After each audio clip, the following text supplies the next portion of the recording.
Okay, let's unpack this. Um, do you ever find yourself just standing at a crossroads, really unsure of what to do? Or maybe grappling with some kind of inner turmoil that just seems impossible to resolve, that feeling like you're utterly lost, your mind feels confused, and you just wish someone would tell you what to do. Well, today we're taking a deep dive into an incredibly profound source of wisdom, the Bhagavad Gita Saar. We've drawn insights from a really comprehensive video called Hipratatakya Kada for Bhagavad Gita Saar in 45 minutes, Best Krishna Motivational Speech. And the source, it promises that the Gita offers solutions to pretty much every problem, brings immense peace, and can really transform your thoughts and your life. Yeah, and what's truly fascinating here, I think, is how this ancient scripture, which was actually delivered on a battlefield, how it's transcended all that time and context to become this, well, guiding light for humanity for thousands of years. It offers not just solutions, but really a practical blueprint for living righteously, with purpose and with love. And here's where it gets really interesting. Our mission today, essentially, is to pull out the most important nuggets of knowledge, the key insights from this huge ocean of wisdom. We're aiming to give you a kind of shortcut to being well-informed, and maybe, just maybe, finding some answers for your own life's dilemmas. So let's set the scene. Imagine the battlefield of Kurukshetra. It's not just a physical place, right? It's described as this crucible of human emotion. And there's Arjuna, this mighty warrior, but he finds himself facing his own family, his teachers, people he reveres, his relatives, and he's just completely overwhelmed. He's questioning the whole point of fighting people he loves and respects. The source material actually describes Arjuna's distress really vividly. His fear, his confusion, his body trembling, his skin burning. His famous Gandiva bow is literally slipping from his hands. He's caught in this huge ethical dilemma, and he's pleading, how can I possibly fight my own people? I'd rather, beg for a living than kill my own venerable gurus and brothers. He's even terrified about the social chaos, the family breakdown if warriors are killed and women are left unprotected. He just feels utterly lost. He cries out to Krishna for guidance. I don't understand anything anymore. My intellect is completely confused. Please, just tell me. And this is such a critical starting point. Because Arjuna's dilemma, what the Gita calls his moha, which you can translate as this deep attachment or maybe delusion, it's not unique to him at all. It really mirrors the conflicts so many of us face, when our duties clash with our personal feelings or affections, or when we just get paralyzed thinking about the consequences of our actions. It's that universal human experience of inner turmoil.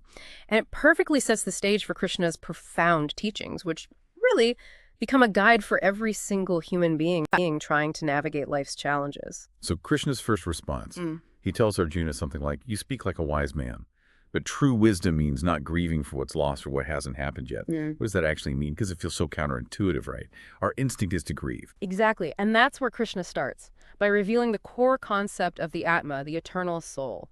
What's fascinating here is Krishna's revelation that the soul is eternal. It's unborn, undying, immutable. It genuinely can't be destroyed. He uses this analogy, like, just like a person discards old clothes for new ones, the soul casts off worn-out bodies to take new ones. This isn't just like a nice philosophical idea. It's presented as the fundamental law of nature. And understanding this truth that your true self is beyond death and decay, well, that's what liberates you from fear. But okay, this raises an important question, doesn't it? If the soul is eternal and totally unaffected, then why do we feel such intense pain from dishonor or, huge joy from praise? Krishna clarifies this. He says these feelings, honor, dishonor, gain, loss, victory, defeat, they're not of the soul. They are the mischief, as the source puts it, of the man or the mind. The mind is this invisible but incredibly powerful internal faculty. It's quite distinct from the eternal soul. Think of it like a charioteer leading the senses, which are like wild horses. It can lead them astray, especially, he notes, in youth, creating these illusions of invincibility or, conversely, extreme vulnerability. Right. And it's this mind that makes us say things like, oh, I am sick, or I am sad, or I'm dying, when it's actually the body that's experiencing that. It tricks us into feeling joy and happiness and misery and sorrow. Sometimes, it even finds this weird comfort in just sharing our woes with everyone. But Krishna says, look, to see the light of Paramatma, the supreme self, the divine consciousness within your own Atma, your soul, you absolutely must control this mind. And if we connect this to the bigger picture, Krishna then expands on his own divine nature. He states something profound like, this entire universe is my illusion. I am its creator, its sustainer, and its destroyer. I know all beings, past, present, and future, yet, he says, no one truly knows me. Really? Then he explains his omnipresence, how he is everything. He's the sun among planets, the Samaveda among the Vedas, Indra among the gods, the mind among the senses. He embodies Brahma, Vishnu, Shiva. He's the ocean among reservoirs, the Himalayas among mountains. Basically, everything you see, everything that exists is just a manifestation of him. Truth, he says, like light, always shines through. Okay, wow. So once we kind of grasp this deep truth about the unchanging self and the mind's trickery, I guess, the obvious next question is, well, how do we actually live this wisdom day to day? What's our dharma? What's our actual duty in the world? Right. Krishna emphasizes that humans are basically born to act. It's impossible, he says, for anyone to remain completely without performing actions, even for a moment. The key, though, and this is really crucial, is to fulfill your duties selflessly, without worrying about or getting attached to the results. It's all about putting in the effort, doing your part, but then letting go of the outcome. You shouldn't just run away from life's challenges or, blame fate for everything that happens. Yeah, and bringing it back to Arjuna's specific situation, his dharma as a kshatriya, a warrior, was clearly defined. He had to fight unrighteousness. Krishna's very clear, isn't he? He says, if you don't fight, the world will just see you as a coward, as impotent. It stops being about mine or yours at that point. It becomes about dharma, what's right, versus adharma, what's wrong. And if you tolerate wrong, well, it just gains more power. Exactly. Therefore, abandoning that moha, that deep paralyzing attachment we talked about, and just performing your duty, even if it's incredibly difficult, that's what leads to liberation. It's actually a path to freedom. And ultimately, surrendering yourself to the divine, acting with that sense of devotion, that provides the greatest support you can have. Okay, the mind clearly has immense power, often, for destruction. We all know that feeling. Yeah. But how does the Gita go beyond just saying control your anger? Are there practical tools or shifts in perspective it offers to really master these volatile emotions? Yes, definitely. The Gita specifically highlights the destructive nature of crud, which is anger, and sanda, which is doubt. Anger, Krishna warns, is literally a gateway to hell. It profoundly disturbs the mind, and it makes an individual basically harm themselves. Doubt, on the other hand, it prevents any kind of inner peace, not just in this life, but also in the next, and it absolutely destroys relationships. So it's crucial to strive for self-control because, as Krishna puts it, an uncontrolled mind acts just like an enemy. And this brings up a really crucial point. Why do we actually experience so much sorrow or dukkha in life? Krishna identifies 5 core reasons, which are quite insightful when you think about them. First, there's an incomplete perception of God's grace. Believing in divine help only when things are going great, but getting totally dejected when they're not. Second, impure self-interest. Wanting good only for yourself, even if it means harming others in the process. Third is the fear of loss, that constant nagging anxiety about losing what we have or maybe not achieving what we desire. Fourth is negligence, called pramad, basically not doing what you know you should be doing and doing things you know you shouldn't be doing. And fifth, perhaps the biggest one, is ego, ahampav, taking sole credit for anything good that happens, that powerful inner voice saying, I did it. Wow. So what's the common thread there? It sounds like it's often our skewed perception of reality, maybe our desperate need for control, and definitely our ego getting in the way of finding real peace. Think about that for a second. In a world that's constantly pushing us to want more, to acquire more, the Gita's radical insight is that peace isn't found in getting more stuff. It's found in genuinely being content with what is. And that doesn't mean giving up on ambition, necessarily, but it means finding freedom from that endless cycle of craving. Krishna says peace of mind is the greatest wealth, and contentment is the ultimate key to happiness. What you had is gone, what you have now is good enough, and whatever happens next will also be good, because change is just the fundamental law of the universe. The Gita seems packed with this incredible practical wisdom for just navigating our daily lives, doesn't it? From how we deal with other people to how we see ourselves. What are some of those really practical lessons that stand out for you? Well, for relationships, there's some great advice. It says, trust people based on their actions, not just their words. Makes sense, right?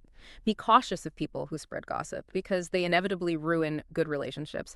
And importantly, it states, don't go where you're not respected. Find your value. There's a line about relationships that make you cry and then just leave you weeping that's weak, but one that helps you when you cry, that's profound.